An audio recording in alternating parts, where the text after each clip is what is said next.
Hello, मैं हूं प्रियंका संभव और आप देख रहे हैं मेरे साथ इंश्योरेंस सेंट्रल। इंश्योरेंस सेंट्रल में हमारी कोशिश ये रहती है कि पूरे महीने इंश्योरेंस की दुनिया में जो भी कुछ घटता है, जो खबरें रहती हैं, जो हलचल रहती है, उन सबको आपके लिए इकट्ठा कर कर एक जगह पेश किया जाए, ताकि अगर आप इंश्योरेंस से जुड़ा कोई फैसला लेना चाहते हैं तो आप जानें कि इंश्योरेंस के यूनिवर्स में क्या कुछ चल रहा है।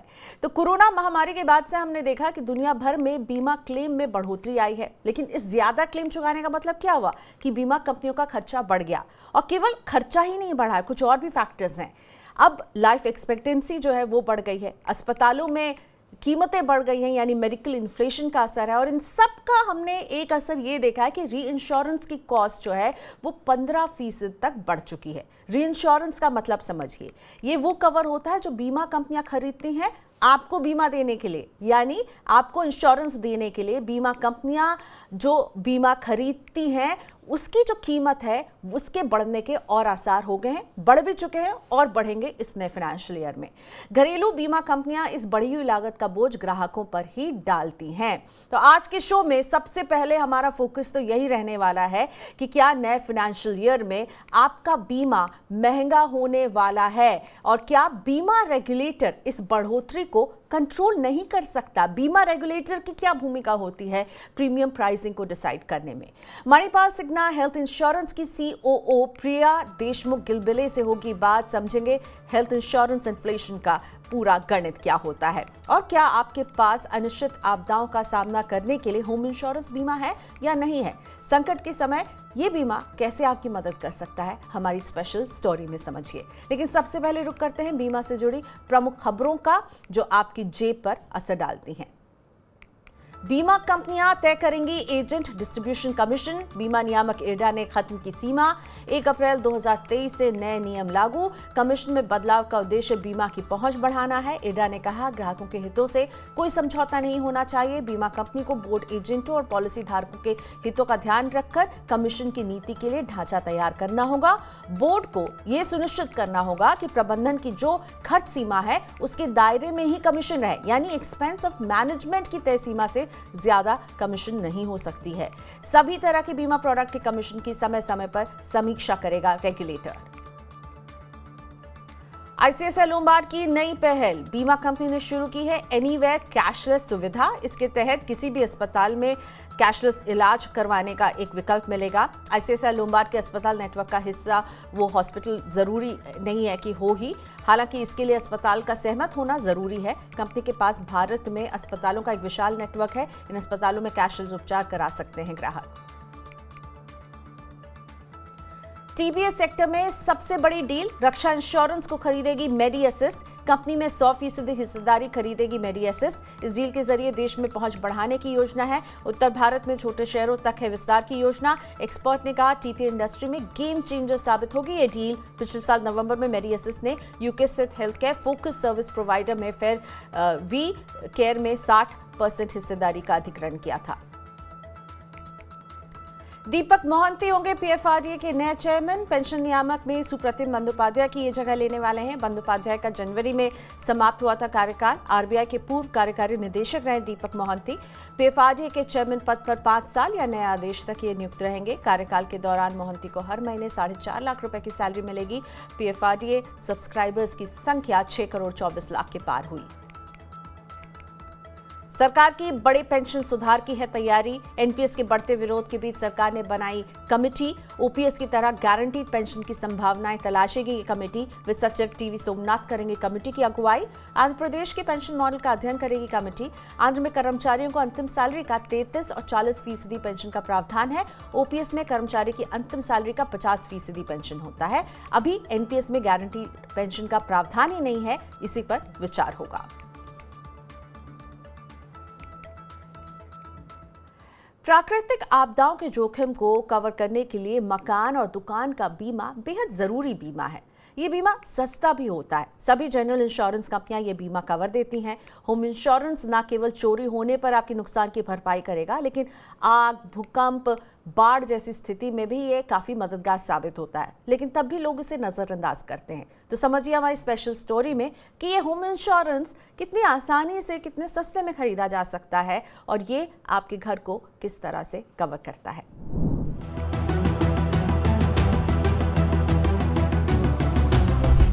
मुसीबत कभी बताकर नहीं आती। पिछले दिनों तुर्की में आए भूकंप की तबाही से हजारों लोग मारे गए। हजारों की संख्या में घर और बहुमंजिला इमारतें धराशायी हो गईं।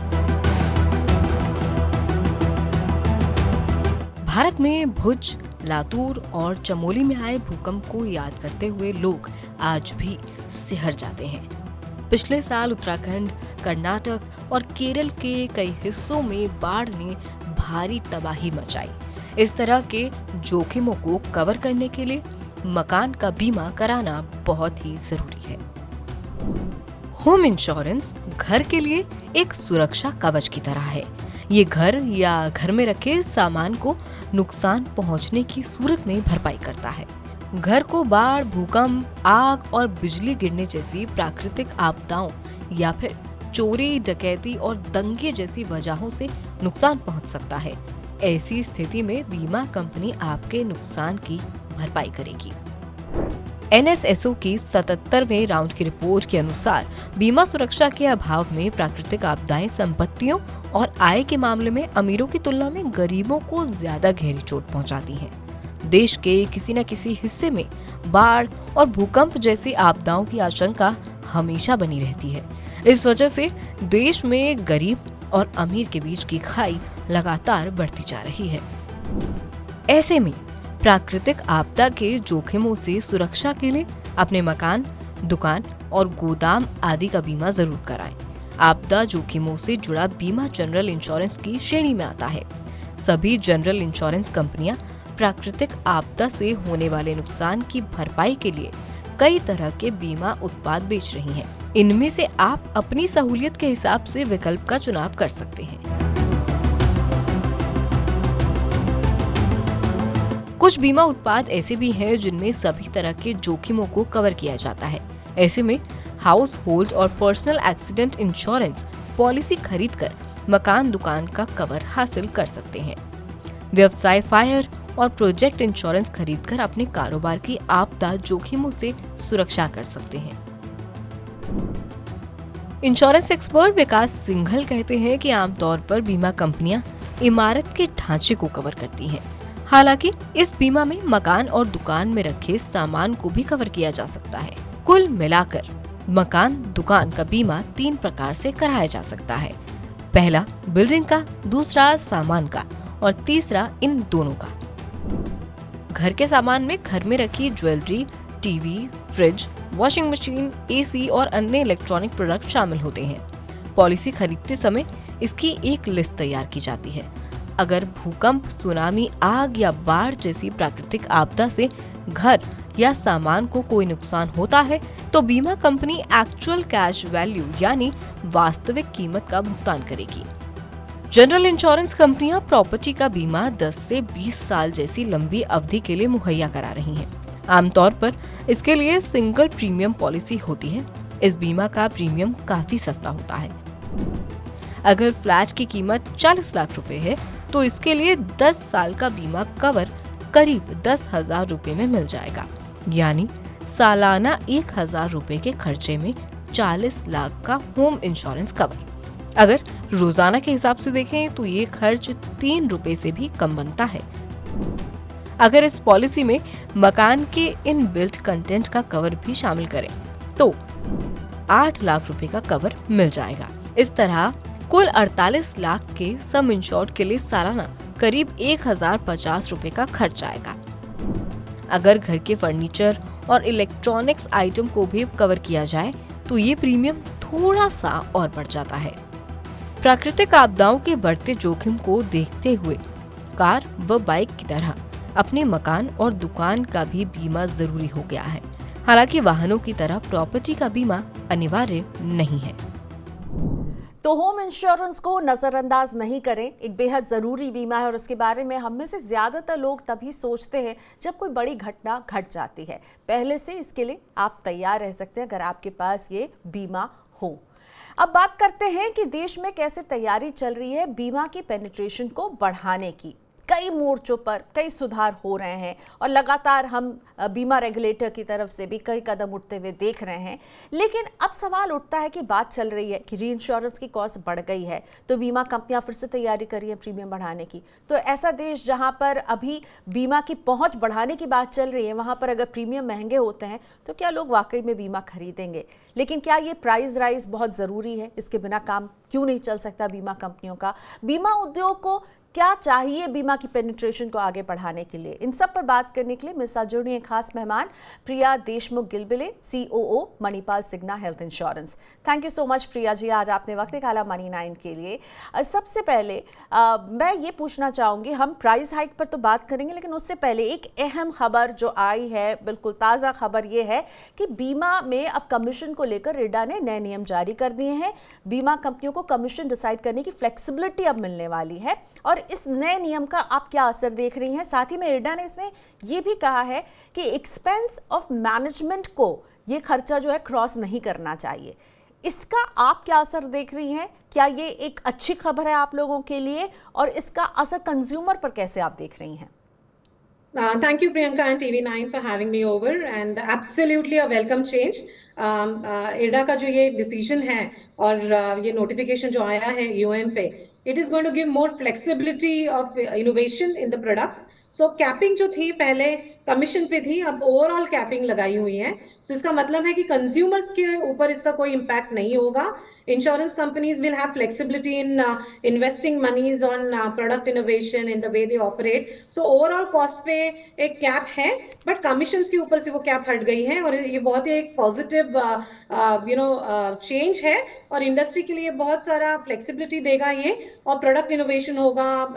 इंश्योरटेक में इंश्योरेंस कंपनीज जो भी नए इनोवेटिव टेक्निक्स है उसके ऊपर इन्वेस्टमेंट कर सकते हैं। सो कंज्यूमर्स के लिए बहुत बड़ा एक वेलकम मूव है और हम इंश्योरेंस इंडस्ट्री भी इसके वजह से बहुत सारा फायदा होगा इसमें, बिकॉज ओवरऑल कैपिंग है, लेकिन जो सब कैपिंग्स जो हैं कमीशन पे वो निकाल दिए गए हैं। सो इट्स अ वेरी आप लोग को तय करने में बहुत ज़्यादा फ्लेक्सिबिलिटी मिलेगी कि आप कुछ सब कैपिंग नहीं, क्योंकि ओवरऑल कैपिंग है उसके अंतर्गत आप कमीशन भी डिसाइड करेंगे।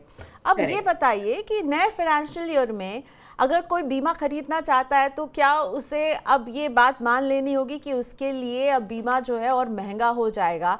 किस तरह के प्राइस हाइक जो है इस नए फाइनेंशियल ईयर में हम देख सकते हैं इंश्योरेंस प्रीमियम्स में?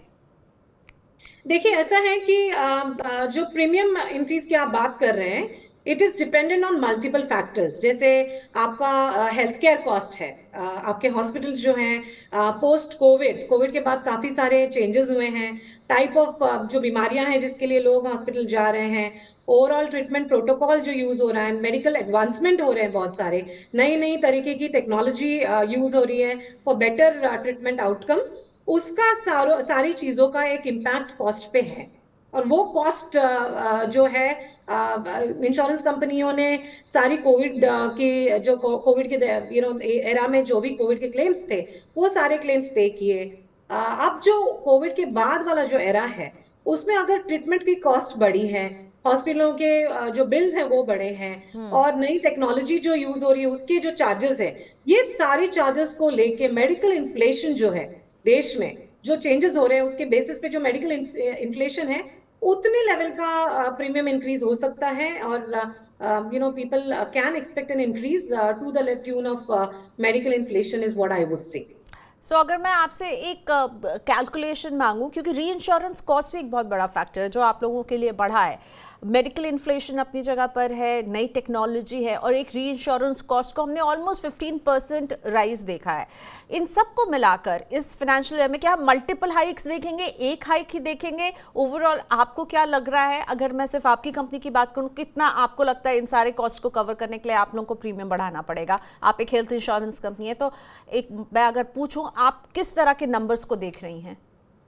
So, not necessarily reinsurance cost increase or reinsurance changes will affect, our company Manipal Signa, or for that matter health insurance industry. Okay. Life insurance में हमने last year देखा काफी increases हुए, क्योंकि reinsurance कंपनियों ने Covid के चलते हुए बहुत सारे रेट चेंजेस हुए, उसके चलते हुए काफी चेंजेस हमने देखे।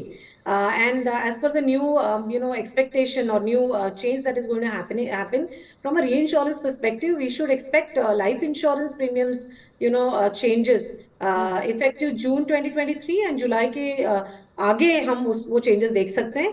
From a health insurance perspective, हमारा जो डिपेंडेंसी है वो सारा हेल्थ केयर कॉस्ट को लेके है, ट्रीटमेंट प्रोटोकॉल को लेके है ना. जो बीमारियां चेंज बीमारियों में हो रहा है देश में, हम देख रहे हैं कि मॉनसून का सीजन नहीं है, लेकिन मॉनसून के fever unknown fever of unknown origin, cancer increase हो रहा है, आपके हार्ट एलिमेंट्स कोविड के बाद हम देख रहे हैं कि काफी इंक्रीज हो रहे हैं. इन सारी चीजों का इम्पैक्ट कॉस्ट पे हो सकता है और उसका प्रीमियम्स पे इम्पैक्ट हो सकता है. So we are expecting insurance premiums to go up. I wouldn't say multiple stages or multiple times, but we should expect a change or increase in premium across the industry to the tune of medical inflation is what I would say.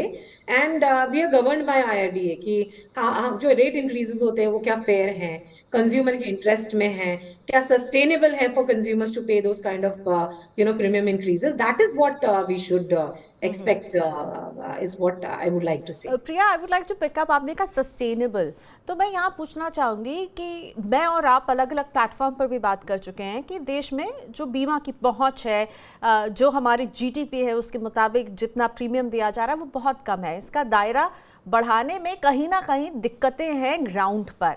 तो जब लोग कम बीमा खरीद रहे हैं, इसके बाद अगर हम एक प्रीमियम हाइक देखते हैं तो आपको नहीं लगता लोग और पीछे हट जाते हैं? क्योंकि भारत ऐसा देश है जहां कॉस्ट बहुत ही ज़्यादा मायने रखती है. प्रियंका, ऐसा है कि एज अ इंश्योरेंस कंपनी हमारा काम है कि देश में जो लोग हैं, मैक्सिमम लोगों को बीमा लोग बीमा खरीदे, उनको फाइनेंशियल सिक्योरिटी मिले. बिकॉज कोविड में हमने देखा upper middle class, economically sufficient people underwent a health event और वो हॉस्पिटलाइजेशन की वजह से people have moved around the poverty line. So काफी हेल्थ केयर एक्सपेंसेस को लेके काफी challenges हैं. बीमा तो खरीदना चाहिए लोगों को, और एज इंश्योरेंस इंडस्ट्री हमारा ये प्रोरोगेटिव रहता है, ये इंपॉर्टेंट एक प्रायोरिटी रहता है कि इकोनॉमिक तरीके से हम अपने प्रीमियम्स को प्राइस करें.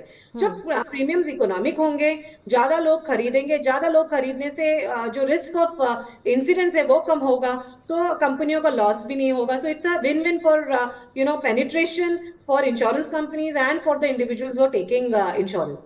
But insurance जो premium होता है, that is a calculation basis the number of people that will eventually go into hospital, and for the amount of treatment that will be the cost of treatment that will be taken, a combination of the two. And जब ये जो losses होते हैं बहुत एक beyond particular tolerable limit के बाहर चले जाते हैं, that is when insurance companies have to increase premium. That is how it works.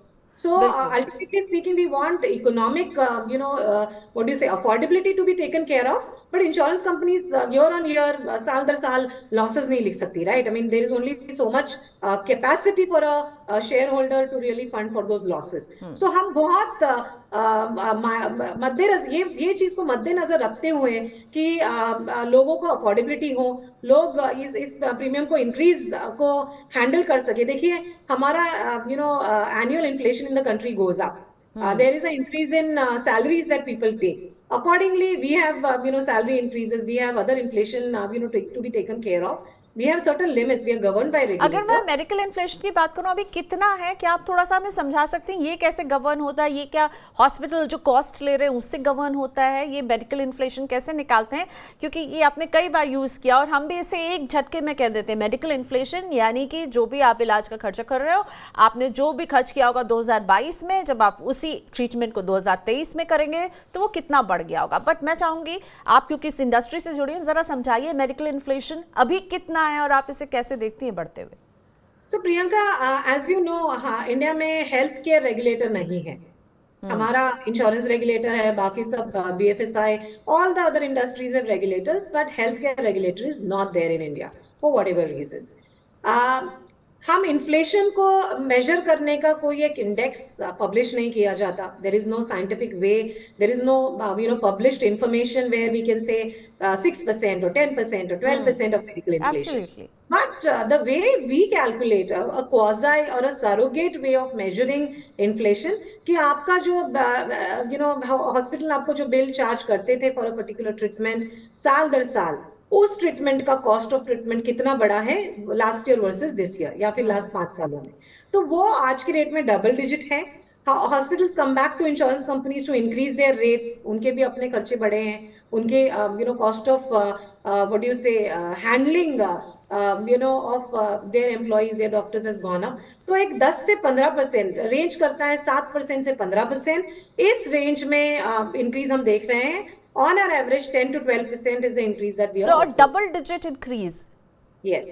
Okay, so एक डबल डिजिट ग्रोथ जो है मेडिकल के खर्चों में, वो कॉस्ट में आपको नज़र आ रहा है. अच्छा, हमने हेल्थ पर काफ़ी बात की, मुझे ज़रा सा आइडिया दीजिए कि आप जिस तरह से आपने बताया मेडिकल इन्फ्लेशन की आपने बात की, कॉस्ट ऑफ ट्रीटमेंट की आपने बात की, क्या लाइफ और मोटर इंश्योरेंस जैसे बीमा भी आने वाले समय में महंगे होने वाले हैं? इस बीमा के प्रीमियम के हाइक के लिए भी तैयार हो जाना चाहिए क्या हमें?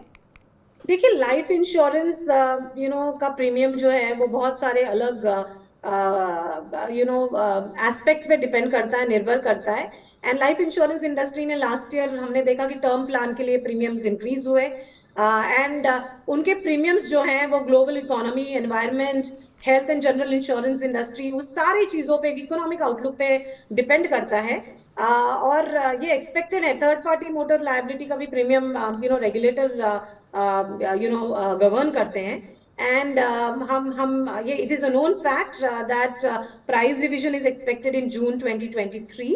And effective July 2023, there could be change. So one should expect, some bit of, increase both in life as well as motor insurance. Life के खैर term plans में हमें पता है कि last year changes हमने देखे, उसका impact reinsurance premium के साथ, जुड़ा हुआ था. So time will tell if, those increases are to be expected. But there's a lot of uncertainty from a global economics, environment standpoint, and we should see an impact from that. Aspect. Priya, आप हमें बता पाएंगे क्या कि ये जो insurance premium बढ़ते हैं, क्योंकि आप हेल्थ इंश्योरेंस हैं तो आई एम श्योर आप मुझे हेल्थ का ज़्यादा पर्सपेक्टिव दे पाएंगी, ये कैसे आप लोग तय करते हैं? आपने अभी थोड़ी देर पहले कहा कि रेगुलेटर की भी इसमें भूमिका होती है, यानी रेगुलेटर को आप लोगों को बताना होता है कि आप प्राइस कर रहे हैं, और अगर रेगुलेटर चाहे तो उस प्राइस राइज को रोक भी सकते हैं क्या? देखिए, अगर मेडिकल इन्फ्लेशन ना हो, अगर जो खर्चे हम पे कर रहे हैं, number of people who are falling sick and the amount of money we pay to the hospital as bills, ये दोनों चीजें अगर कंट्रोल में हैं, अगर बेटर है performance compare to what we anticipate और expected, then there is no price increase. But ऐसा प्रैक्टिकलिटी में होता नहीं है, right? So rising incidence rate, number of people who are falling sick, hospital के जो खर्चे बढ़ रहे हैं उनको कवर करने के लिए. सो टिपिकली हमने देखा कोविड में भी, कोविड के बाद बहुत सारे चेंजेस हुए.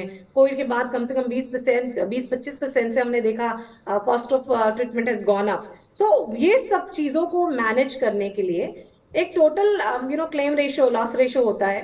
अगर वो एक पर्टिकुलर लिमिट से बाहर चला जाए तो हम प्राइस इंक्रीज करते हैं, और इसको गवर्न करता है regulator. So we are answerable and we are governed by the regulator from the price increase perspective. We are we have to continue to explain to the regulator. So वो price increase fair है, हमारे losses beyond control हैं, ये सारी चीजों को देखते हुए प्राइस इंक्रीज को गवर्न किया जाता है. प्रियंका, ओके, बीमा क्षेत्र को लेकर के बिल का इंतज़ार काफ़ी लंबा खिंच गया है. बिल तैयार है लेकिन संसद सत्र में पेश नहीं हो पा रहा है. आपको क्या लगता है, बीमा सुधार के लिए अगर ये इतना बड़ा बिल है और सरकार अब रेगुलेटर के ज़रिए बार बार बहुत कमिटेड दिखती है कि वो इंश्योरेंस में बदलाव और सुधार लाना चाहती है, लेकिन ये बिल अटक क्यों जाता है, बार बार पेश क्यों नहीं हो पा रहा है?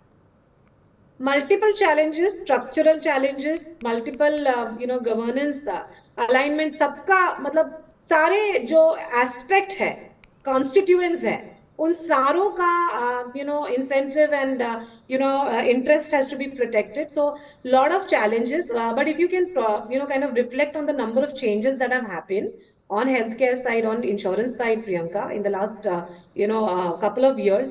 It is very forthcoming, and we are very, very optimistic that the bill will be passed, and with that, a lot of changes will happen. And most importantly, in the interest of the consumer, we will see progress and penetration going up. आपको पता है कि 2047 में insurance for all का target, insurance for all का vision set किया है प्रधानमंत्री मोदी जी ने, and we all are working towards it. Lot of changes are happening towards that direction, and it is we are very hopeful that changes which are positive towards that direction will happen, and we will make progress as an industry in the before I से by two you, क्योंकि आपने insurance for all का जिक्र छोड़ दिया, इसलिए मुझे पूछना है कि उस विजन में क्या हम ट्रैक पर हैं, और वहां तक पहुंचने के लिए आपको क्या लगता है वो एक चीज जो इंश्योरेंस इंडस्ट्री को चाहिए? देखिए, हम बहुत सारे IRDA ने बहुत सारे चेंजेस किए हैं जो प्रो कंज्यूमर हैं, प्रो इंडस्ट्री है. बहुत सारे मल्टीपल चेंजेस हैं, and this is all going to push towards the product innovation, creating the right products, pricing the right way, governing the right way. EOM is one of that step to give that flexibility of innovation. All of these small changes or big changes in certain aspects are going to converge towards the 2047 goal. So आप digitisation देख रहे हो, बीमा सुगम, बीमा सतर्क, आपके बीमा वाहक, बहुत सारी चेंजेस है. So we are on track. Yes, we are on track. और कोई एक चीज जो मैं पूछूं, प्रिया देशमुख गिलबिले कहना चाहेंगे कि ये चीज अगर हो जाए तो और जल्दी ये मोमेंटम पकड़ लेगा? देखिए, मैं एक चीज पे फोकस नहीं करना चाहूंगी, because it is a combination of multiple things. Product के लिए फ्लेक्सिबिलिटी ऑलरेडी रेगुलेटर ने इंश्योरेंस के पास दे दी. प्राइसिंग के लिए EOM का फ्लेक्सिबिलिटी अब हमारे हाथ में है. अब digitisation and making sure that we create those kind of products for the consumers to bite into is going to be important. Tax में सहूलियत मिल जाए, GST पे सहूलियत मिल जाए, those kind of things which will be pro consumer, making it more affordable for the consumers without hitting the P&L of the insurance company is going to really take it forward. It's a tightrope walk कि आप consumer को भी कैसे उनके हित में मिलने और कंपनियों का भी हित सोचें. थैंक यू सो मच प्रिया, आज आपने वक्त निकाला मनी 9 के लिए. फिर मुलाकात होती है. आज के इस चर्चा के लिए धन्यवाद आपका. Bye bye. Thank you very much, great pleasure, thank you. और इसी के साथ हम आज के शो को यहीं पर ख़त्म करते हैं. लेकिन अगर आप बीमा से जुड़ा कोई सवाल हम तक पहुंचाना चाहते हैं, हमारे एक्सपर्ट से कुछ पूछना चाहते हैं, तो इंश्योरेंस लिखकर आप अपने सवाल हमें भेज सकते हैं. सवाल के साथ अपना नाम, शहर का नाम, मोबाइल नंबर लिखना ना भूलें. आप हमें व्हाट्सएप पर ये सवाल भेज सकते हैं 9311211874 पर, या ईमेल भी कीजिए money9query@tv9.com पर. साथ ही में ट्विटर, फेसबुक, और अगर आप हमारे शो के साथ यूट्यूब में जुड़ रहे हैं, यानी यूट्यूब पर देख रहे हैं, तो यहाँ के इसके कमेंट बॉक्स में भी आप अपनी राय, प्रतिक्रिया हमारे साथ शेयर कर सकते हैं. इंश्योरेंस सेंट्रल में मैं आपसे लेती हूँ यही इजाजत. फिर मिलते हैं 1 महीने बाद इंश्योरेंस जगत की सारी हलचल के साथ. इंश्योरेंस सेंट्रल लेकर मैं हाजिर होंगी आपके साथ. आज के लिए इतना ही. Bye bye.